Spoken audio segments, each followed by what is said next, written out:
Programang ito ay rated SPG, striktong patnubay at gabay ng magulang ang kailangan. Ikakagulat na nga lang nila Rigor ang biglaang pagdating sa bahay nila ni Marsing at Nita. Halos hindi na makilala si Marsing sa dami ng sugat at black eye nito sa muka. Nagsumbong sila kay Rigor na binugbog daw umano si Marsing ng tauhan ng asawa ni Mokang dahil itinakas daw umano si Mokang ng kanyang kabit at iniisip ng asawa ni Mokang na alam ito nila Marsing. Kinabahan agad si David dahil alam niyang si Severino ang gumawa nito.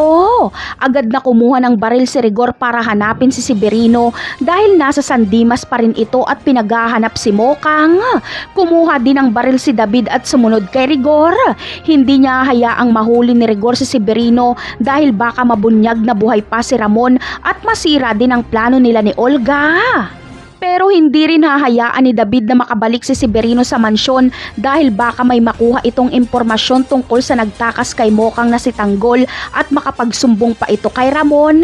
Kaya ang baril na dala ni David ay gagamitin niya ito kay Severino. Plano niyang patahimikin ito. Sinabi kasi ni Olga na siguraduhin ni David na hindi makakarating kay Ramon ang impormasyon na makukuha ni Severino.